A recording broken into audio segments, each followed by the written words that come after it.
Estonia के doctor जो एक मरीज का ब्रेन चेकअप कर रहे थे कि इन्होंने इस मरीज के ब्रेन में एक ऐसी चीज नोटिस की जो इससे पहले किसी डॉक्टर ने नोटिस नहीं की। पहले तो डॉक्टर के लिए ये एक नॉर्मल चेकअप था, जैसे दूसरे मरीज के ब्रेन का चेकअप किया करते हैं। लेकिन इन्हें क्या मालूम था कि इस चेकअप के दौरान कुछ ऐसा होने वाला है जो मेडिकल साइंस को भी हिला कर रख देगा। ये बात है 2016 की, जब इस मरीज के ब्रेन का टेस्ट किया जा रहा था और टेस्ट स्टार्ट किए अभी चंद मिनट ही गुजरे थे कि मरीज को अचानक हार्ट अटैक आया और ये वहीं पर दम तोड़ गया। और ये हादसा भी इन डॉक्टर की लाइफ में पहली बार हो रहा था कि ब्रेन स्कैनिंग के दौरान किसी मरीज की मौत हो जाए। और डॉक्टर को भी अब यकीन हो चुका था कि मरीज की मौत के वक्त कुछ भी इसके दिमाग में चल रहा होगा और वो इस टेस्ट में भी रिकॉर्ड हुआ होगा। और डॉक्टर का अंदाजा भी बिल्कुल ठीक था, जैसे इन्होंने सोचा था ठीक वैसा ही हुआ। जी हाँ, इस पेशेंट की मौत से पहले और मौत के बाद जो कुछ इसका दिमाग सोच रहा था वो सब कुछ इस टेस्ट में रिकॉर्ड हुआ। असल में इस पेशेंट को एपिलेप्सी नाम की एक बीमारी थी, जिस वजह से इसे अक्सर दौरे पड़ने लग जाते थे। और इसी बीमारी की वजह से डॉक्टर इसकी ब्रेन वेव को मॉनिटर करने के लिए ईईजी परफॉर्म कर रहे थे। ईईजी का मतलब इलेक्ट्रोएन्सेफलोग्राम होता है। इस टेस्ट के जरिए इंसानी दिमाग में चलने वाली इलेक्ट्रिकल एक्टिविटी को मॉनिटर किया जाता है। इस टेस्ट में सबसे पहले 1 दर्जन के करीब इलेक्ट्रोड्स को सर के ऊपर फिक्स किया जाता है, जो ब्रेन सेल से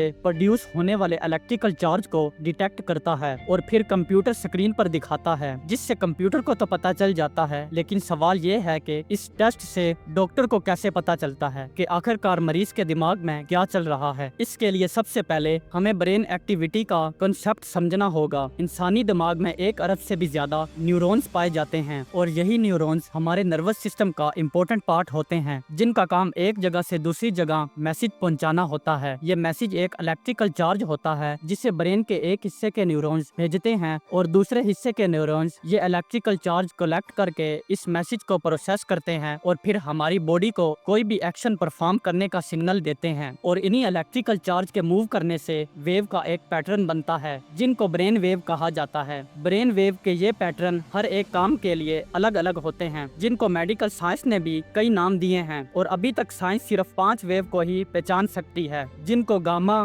बीटा, अल्फा, थीटा और डेल्टा जैसे नाम दिए गए हैं। गामा ब्रेन वेव का पैटर्न इस तरह का होता है और इसकी फ्रीक्वेंसी 25 से लेकर 140 हर्ट्ज तक होती है। और ये ब्रेन में मौजूद तमाम वेव में सबसे ज्यादा फ्रीक्वेंसी वाली वेव होती है। हमारा ब्रेन गामा वेव तब प्रोड्यूस करता है जब हम काफी ज्यादा एक्टिव होते हैं और किसी इंतहाई मुश्किल काम को करने में लगे होते हैं। और जो लोग काफी ज्यादा होशियार होते हैं और किसी भी मुश्किल काम का मिनटों में सोल्यूशन निकाल लेते हैं, इसके पीछे गामा वेव ही होती है। बीटा वेव की फ्रीक्वेंसी 12.5 से लेकर 30 हर्ट्ज तक होती है और ये इस वक्त प्रोड्यूस होती है जब हम नींद से जाग जाते हैं और अपने काम में बिजी होते हैं। और ये इस वक्त भी प्रोड्यूस होती है जब हम किसी चीज पर फोकस कर रहे होते हैं या फिर कुछ सोच रहे होते हैं। नंबर 3, अल्फा वेव की फ्रीक्वेंसी 8 से लेकर 12 हर्ट्ज तक होती है और अल्फा वेव हमारे ब्रेन में इस वक्त प्रोड्यूस होती है जब हम बिल्कुल रिलैक्स होते हैं, यानी जब हम मेडिटेशन कर रहे होते हैं या फिर जब हम सुबह सुबह सोकर उठते हैं और अपने बेड पर ही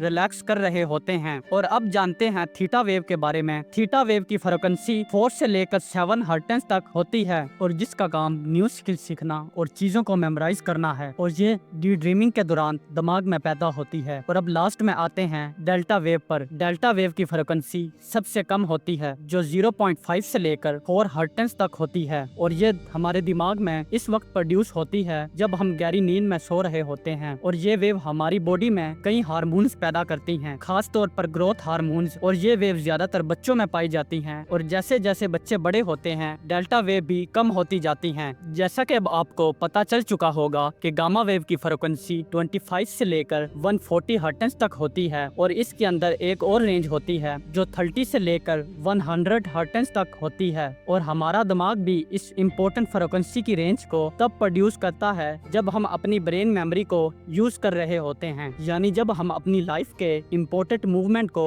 याद कर रहे होते हैं। और डॉक्टर ने भी इस मरीज के ब्रेन में मौत के वक्त बहुत ज्यादा गामा वेव नोटिस की, जो इस रेंज में आ रही थी जब इंसान अपनी लाइफ के इम्पोर्टेंट मूवमेंट को याद कर रहा होता है। साइंटिस्ट और डॉक्टर ने मिलकर इस मरने वाले पेशेंट की गामा वेव पर 5 सालों तक स्टडी की और इन्होंने भी यही रिजल्ट निकाला कि इंसान मरते वक्त अपनी लाइफ के इम्पोर्टेंट मूवमेंट को याद कर रहे होते हैं। रिसर्चर के पास ठोस सबूत तो नहीं था, लेकिन इन्होंने इस पेशेंट से भी बात की जो किसी न किसी बीमारी की वजह से मरते मरते बचे। और इन लोगों का भी यही कहना था कि जैसे मरते वक्त इनकी लाइफ का किसी ने फ्लैशबैक चला दिया हो। और डॉक्टर ने अपने रिसर्च पेपर में ये भी लिखा है कि ये पेशेंट पहले से ही एक बीमारी में मुब्तला था, जिस वजह से ये बहुत ज्यादा मेडिसिन यूज करता था, और ये मेडिसिन भी ब्रेन एक्टिविटी को अल्टर कर सकती है, जिसकी वजह से रिजल्ट में फर्क भी आ सकता है। लेकिन ये वाकई है कि जब इंसान मर रहा होता है तो इसके सामने इसकी लाइफ का फ्लैशबैक चलता है। यानी अगर ये बात सच है तो जिसने अपनी जिंदगी में बुरे काम किए होंगे तो मरते वक्त इसके सामने इसका